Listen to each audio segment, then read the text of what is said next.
Alright, what's up everybody? We're back over here at Maine Oxy, and I got my helper with me, so we're gonna be banging out the rest of this trailer lift. We already got started prying off the metal. We're gonna hit it with the grinder, combine that by, you know, prying it, and we already torched all the welds off, including the perimeter. We're gonna leave this plate on because underneath, that's where the spring is, and we're gonna release pressure from those springs by probably welding it up on a rod or something, or probably just pulling it back with a steel pipe. See what we can do. So, all right, guys, check it out. Oh, guys, it was horrible, man. It was horrible. Look, listen. Please make sure you watch till the end of the video, because if this is a project that you're gonna take on or something similar, I got some tips for you. I got some tips and tricks for you and different ways that I would go about it. Like, if I could turn it around, I'm gonna save you some time. I'm gonna save you a lot of time. So make sure you watch till the end, and you know what I'm saying? Check it out.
Go ahead.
Alright guys, we got this thing pretty much all prepped up. We just got this steel that's cut to size, and it has the cutouts for the mechanisms. And we're just gonna, right now we're just gonna try to lift it in and put it in there, so see how that goes. Alright guys, we got everything all ripped out. We got the plate all ground down, and we got it ready. It's about to get dropped in. All we gotta do is we're gonna drop it in carefully, probably lift it up. What do you think, Joe? Think we should lift it up or something? Probably gonna have to lift it up and go underneath and put the spring down and drop it carefully. But anyway guys, I'm gonna show you guys what we do, and I'll tell you what we did in a little bit. Alright guys, it's the end of the day. We still got a few hours left, and alright, so what we did is we had to bring this down. We had to unbolt this this fencing stuff, and we slid this plate in. We flipped it, we got it on the back where these springs were, right there, and they were pointed up 90 degrees. So what we did is we put this lip on this channel. Remember, it's up like that, and we just simply dropped it down, and the weight of the plate brought those springs back down in place. So in case you're wondering how to do those springs, that's probably the easiest way to go about it, unless you're gonna use something like we were thinking, like getting this bar, this pipe, putting it in there and holding it back and maybe tacking it to something. But you got to be careful when you're tacking it, because then you could lose the temper on it. So you never know. But anyway, that's one way to go about it. So now we're just gonna start welding her up and get it zipped up, and we'll get out of here.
Alright guys, I got my boy Joe finishing up. He's I welded the perimeter of it already, so the plate is all good. Joe's finishing up. I'm gonna clean up. I'm gonna take a break, clean up, and yeah, we're good to go. Also, we gotta weld this ramp back on to that, because that's still good. So we're gonna do that, and then we're gonna clean up, and we'll wrap it up. All right guys, so I promised those tips and tricks for you, and so here they are. All right, tip number one. The way I went around, the way I went about this is that I tried to approach it with a torch, an oxyacetylene torch, and because of how rusty it was, and how much layers of rust there was underneath, it just kept creating dross. So when I cut the welds out with a torch, it would just re-weld itself again. In some spots, in some of them I was able to get, you know, a clean cut. But in some spots, they just re-welded themselves. So, the best way that I would go about it, and I know it sounds crazy, is to use a cutting wheel. That's it. Just angle grinder and cutting wheel. Grind the welds out. I don't have a full one anymore. This is all used up, but this is called the Ultimate Cut. I think that's the brand. And this is not like other cutting wheels. This is serious. This is cutting through everything like butter. This 1/4 inch is nothing to this. I would recommend getting this. Honestly, I'm just about to start running these. I don't see myself going back to Harbor Freight and Home Depot cutting discs. So get the ultimate cutting discs, grind the welds out. Obviously you're gonna need pry bars, but another tip that I would suggest is when you're putting the plate back in, put it in on the back side. There's these springs underneath that I'll show you. There's these springs underneath, and so right when you put the plate on, when it's flat, just make sure to put the plate on the back, drop it in. The weight of the plate will bring the springs down. After that, you just weld around the perimeter, then you go in and do the underneath, what Joe is doing right now.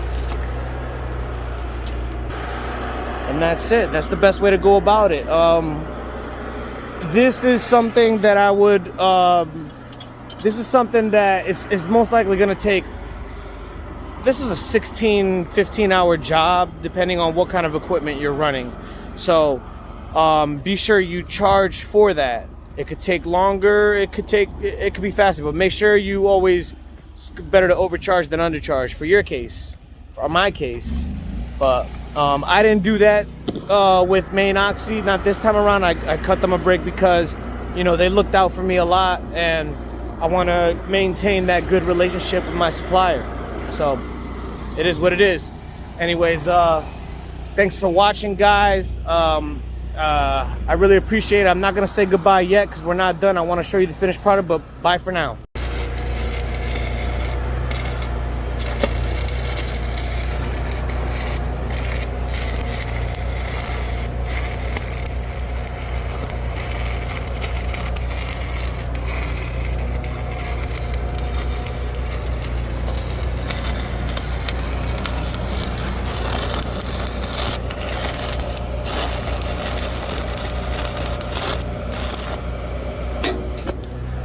Guys, it's the end of the day. We're done. I'm tired.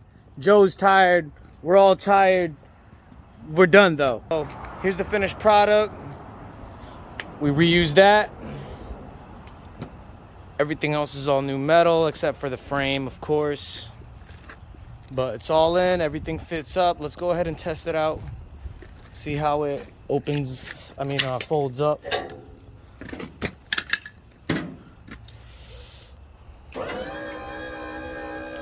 Of course you'd fold that down manually, but you know what I'm saying?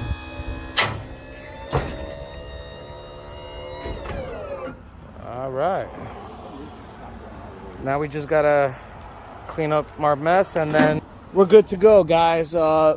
Please like and subscribe, and thanks for all the hints. Thanks for all the tips and tricks. I hope I could help you out. Make sure to follow and see what other projects I got going on.